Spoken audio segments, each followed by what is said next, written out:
So let me first start with that of physical properties of alkyl halide and aryl halide and finish off the chapter. तो हमारे पास जब physical properties की बात करते हो बेटा आप, फिजिकल प्रॉपर्टीज, देखिए फिजिकल प्रॉपर्टीज की जहां तक हम बात करते हैं बेटा, फिजिकल प्रॉपर्टीज में सबसे पहली बात जो हम पढ़ा करते हैं दैट इज, देखो अगर हम अकरेंस की बात करते हैं कि कोई चीजें कैसे अक्कर करती हैं, अल्काइल हलाइड जो होते हैं ना बेटा, ठीक, जितने भी अल्काइल हलाइड हमारे पास हैं, ठीक, ये बेसिकली अगर हम इसका बॉइलिंग पॉइंट डिस्कस करते हैं, फिजिकल प्रॉपर्टी में सबसे पहली बात आती है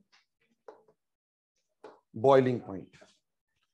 देखो बेटा, बॉइलिंग पॉइंट की जहां तक बात करें, कोई भी ऑर्गेनिक कंपाउंड में आज के बाद जब भी पढ़ोगे, कार्बन नंबर बढ़ने के साथ बॉइलिंग पॉइंट बढ़ता है, यानी मॉलिक्यूलर मास बढ़ने के साथ बॉइलिंग पॉइंट बढ़ता है।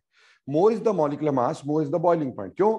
अगर मॉलिक्यूलर मास ज्यादा होगा तो van der Waals forces of attraction ज्यादा रहेंगी, क्योंकि आपको पता है van der Waals force of attraction surface area पे डिपेंड करती है। जिसका मॉलिक्यूलर मास बड़ा होता है उसका सरफेस एरिया ज्यादा होता है, इंटरेक्शन साइट्स ज्यादा होती हैं। तो अगर मैं बॉइलिंग पॉइंट की बात करूं और बोलूं फ्लोराइड्स, देन ऐसे क्लोराइड्स, ब्रोमाइड्स एंड आयोडाइड्स, तो ऑब्वियसली आयोडाइड में आयोडाइड सबसे बड़ा है, और जो सबसे बड़ा होगा बेटा, जिसका सरफेस एरिया सबसे ज्यादा होगा, ऑब्वियसली में van der Waals force of attraction ज्यादा होगी, तो आयोडाइड्स का boiling point is more than that of bromides, which is more than that of fluoride, which is more than that of fluorides. Got it? दूसरी बात यहां पे हमारा alkyl group same था। अल्काइल ग्रुप की जहां तक बात करें, जितना अल्काइल ग्रुप का नंबर बढ़ता जाएगा, अगेन साइज बढ़ता जाएगा, van der Waals forces of attraction बढ़ती चले जाएंगी, तो बॉइलिंग पॉइंट बढ़ता जाएगा। मान लो मेरे पास है CH3X, CH3 CH2X, CH3 CH2 CH2X, ठीक, and similarly I have CH3 CH2 CH2 CH2X. So as the molecular mass increases, or you can say carbon number increases, size increases, van der Waals forces increases, तो boiling point again increases like this. ठीक, boiling point फिर भी क्या करते हैं, increase करता चला जाएगा। अब मान लो मॉलिक्यूलर मास सेम होता है, and we have some we can call it as what you can say, अगर ब्रांचिंग हो जाएगी, अगर मान लो ब्रांचिंग हो जाती है और मेरे पास है CH3 CH2 CH2 CH2X, ठीक है जी, और दूसरा है मेरे पास CH3 CH CH3 और यहां CH2X, ठीक, और तीसरा है प्यारे बच्चों CH3 C CH3 CH3X, ठीक है बच्चों। जैसे इसको तुम क्या बोल सकते हो, एन ब्यूटेन, ठीक, इसको क्या बोल सकते हो, आइसोब्यूटेन, इसको क्या बोल सकते हो, टर्ट ब्यूटाइल हलाइड, ठीक, रादर ब्यूटेन नहीं, सॉरी, ये है n butyl halide, n butyl halide, normal butyl halide है, ये आइसोब्यूटाइल हलाइड है, ये टर्शरी ब्यूटाइल हलाइड। जैसे ब्रांचिंग बढ़ती है बेटा, सरफेस एरिया कम हो जाता है। क्यों बेटा? ब्रांचिंग बढ़ने से हमेशा हमारे पास स्फेरिकल शेप आनी शुरू हो जाती है, and because of spherical shape आपका सरफेस एरिया क्या हो जाएगा, कम हो जाएगा। सरफेस एरिया कम होगा तो बॉइलिंग पॉइंट अगेन क्या होगा, कम होगा। तो जैसे ब्रांचिंग होगी, ब्रांचिंग बढ़ने के साथ साथ बॉइलिंग पॉइंट जो होगा वो ग्रेजुअली क्या करता रहेगा बच्चे, ग्रेजुअली डिक्रीज करता चला जाएगा। समझ में आई बेटा बात? तो मेल्टिंग बॉइलिंग पॉइंट के ट्रेंड इस तरह से रहेंगे। हाँ, अगर हम अराइल हलाइड्स की बात करते हैं, ठीक, अराइल हलाइड्स में ये तो वही रहेगा ऑर्डर, ठीक, लेकिन अगर मान लो आपका डाइहलाइड है, और डाइहलाइड में हमारे पास कुछ इस तरह से है कि एक है ऑर्थो डाइक्लोरोबेंजीन, ठीक, दूसरा है मेटा डाइक्लोरोबेंजीन, और तीसरा है पैरा डाइक्लोरोबेंजीन, पैरा डाइक्लोरोबेंजीन। देखो बेटा, इसमें आपस में एक्चुअली तो डाइपोल डाइपोल अट्रैक्शन है, क्योंकि पोलैरिटी है ना, तो कौन सी फोर्सेस होंगी, डाइपोल डाइपोल अट्रैक्शन। तो हमें ये देखना है कि किसकी पोलैरिटी ज्यादा है। बॉइलिंग पॉइंट की बात करें तो हमें ये देखना पोलैरिटी किसकी ज्यादा है। जैसा कि आप लोग जानते हैं कि इसका डाइपोल हम ऐसे बनाएंगे, इसका डाइपोल ऐसे बनाएंगे।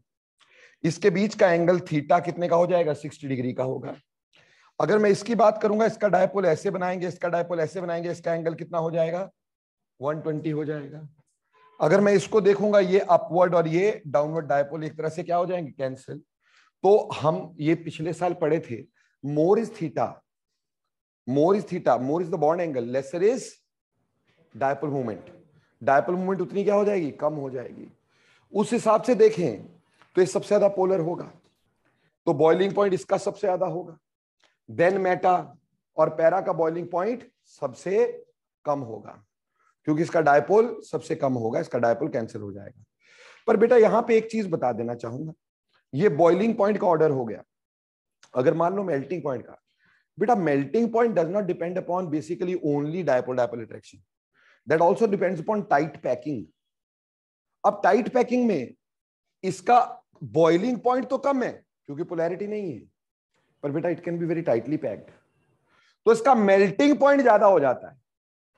अगर मेल्टिंग पॉइंट की बात करेंगे तो ऑर्डर कुछ इसका ज्यादा, इसका कम, इसका सबसे कम, यानी मेल्टिंग पॉइंट में ये ज्यादा आ जाएगा because it will be tightly packed, because it will be tightly packed, क्योंकि मेल्टिंग पॉइंट ना केवल फोर्स ऑफ अट्रैक्शन बल्कि टाइट पैकिंग पे ज्यादा डिपेंड करता है। और इसका सिमेट्रिकल स्ट्रक्चर होने की वजह से this can be tightly packed, this can be tightly packed, ये टाइटली पैक किया जा सकता है। समझ में आई? इसलिए इसका मेल्टिंग पॉइंट ज्यादा है, बॉइलिंग पॉइंट भले ही कम हो लेकिन मेल्टिंग पॉइंट क्या हो जाएगा? ज्यादा हो जाएगा बच्चों। Melting point is more and boiling point is less. Am I clear? बेटे समझ में आती बात आपको? ठीक, तो इस तरह से करके बॉइलिंग पॉइंट, ये सारी ऑर्गेनिक केमिस्ट्री में आगे दोबारा पढ़ाने की जरूरत ही नहीं पड़ेगी, एक ही बार समझ लोगे अच्छा रहेगा। इसमें हमारे पास एक ही बात होगी सभी जगह पे कि जैसे कार्बन का नंबर बढ़ता जाएगा बॉइलिंग पॉइंट हमेशा बढ़ता जाएगा, ब्रांचिंग से बॉइलिंग पॉइंट हमेशा कम होगा, सारी जगह पे ऐसा होगा। समझ में आई बेटे बात? वो रिस्पेक्टिवली हम देखा जाएंगे कि कहां पे हाइड्रोजन बॉन्डिंग है, उस वजह से दूसरे के मुकाबले उसका बॉइलिंग पॉइंट ज्यादा हो सकता है, वो एक अलग बात है। बट अदरवाइज अगर सेम चीजें हैं तो यही ट्रेंड सारी ऑर्गेनिक केमिस्ट्री में है कि with increase in number of carbon boiling point increases and with branching boiling point decreases. बोलो क्लियर? हाँ जी बेटा, वो यहां नहीं है। ठीक, ऑल्टरनेशन इफेक्ट सिर्फ और सिर्फ कार्बोक्सिलिक एसिड में पाया जाता है और कहीं नहीं पाया जाता है। ठीक है जी, इसमें मेल्टिंग पॉइंट का सिंपल कंसेप्ट रहेगा। ठीक, बॉइलिंग पॉइंट के साथ ही मेल्टिंग पॉइंट भी रहेगा इसमें। हाँ, इसमें मेल्टिंग पॉइंट थोड़ा डिफरेंट हो गया, the reason I told you कि it is more tightly packed. तो बॉइलिंग मेल्टिंग पॉइंट समझ में आता है। दूसरी बात हम करते हैं पोलैरिटी की, क्योंकि यहाँ डायपोल मूवमेंट की बात हुई।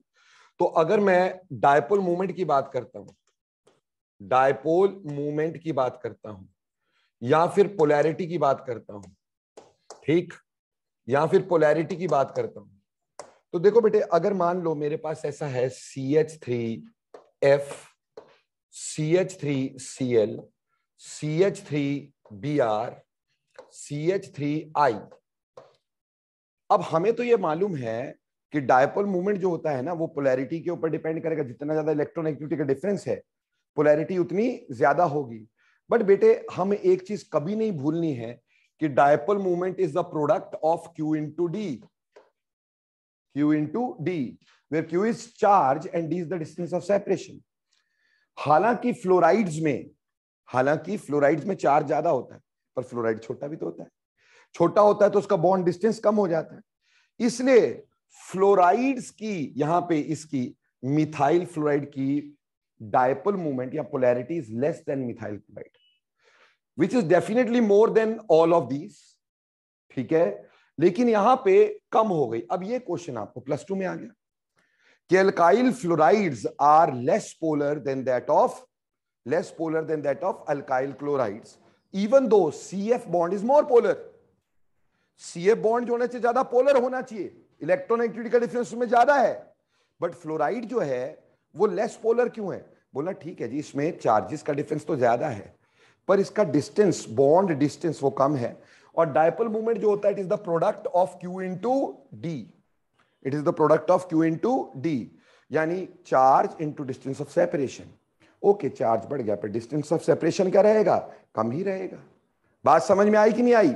और इस वजह से प्यारे प्यारे से बच्चों हमारे पास इसकी पोलैरिटी थोड़ी कम हो गई। बोलो कर लोगे इस क्वेश्चन को? ठीक। अगली बात, डायपोल मोमेंट के बाद अगली फिजिकल प्रॉपर्टी आती है सॉल्युबिलिटी। देखो बेटा बहुत ही इंपॉर्टेंट है, यहां पर बहुत ही इंपॉर्टेंट है क्या कि alkyl halides are polar yet they are insoluble in water. क्या बोला? Alkyl halides are polar, alkyl halides are polar yet they are insoluble in water। जो आपके अल्काइल हलाइड होते बेटा वो पोलर होते हैं but they are definitely insoluble in water. Why? ठीक, पोलर तो सॉल्व होना चाहिए वाटर में, तो इसका एक सिंपल रीजन है कि neither they can form hydrogen bond with water nor they break hydrogen bonds of water. क्या बोलेंगे? Because neither they form hydrogen bonds with water nor they break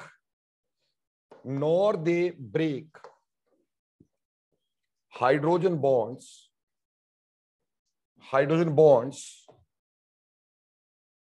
with water of water। यानी ना तो ये water के साथ hydrogen bond बनाते हैं और ना ही ये वाटर के हाइड्रोजन बॉन्ड तोड़ पाते हैं। तो ये दोनों नहीं होने की वजह से वाटर में सॉल्युबिलिटी इनकी नहीं है। याद करो एक करवाया था लुकास रिएजेंट टेस्ट, उसमें ये क्लियर किया था कि इसमें टर्बिडिटी बन जाती है because they are not soluble in water. And आज हमें समझ में आ गया कि सॉल्युबिलिटी का रीजन क्या है, इसमें क्या नहीं, क्यों ये सॉल्युबल नहीं है। बोलो क्लियर? ठीक, इससे आगे चलते अगली फिजिकल प्रॉपर्टी आती बेटा density. Density mass per unit volume से निकलती है, तो मास बढ़ेगा तो डेंसिटी डेफिनेटली यहां पे क्या करती है? बढ़ती है। जो फ्लोराइड्स एंड क्लोराइड्स होते हैं, alkyl fluorides and alkyl chlorides are generally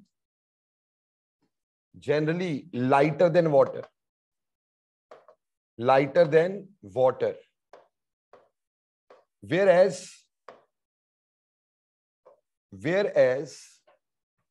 bromides and chlorides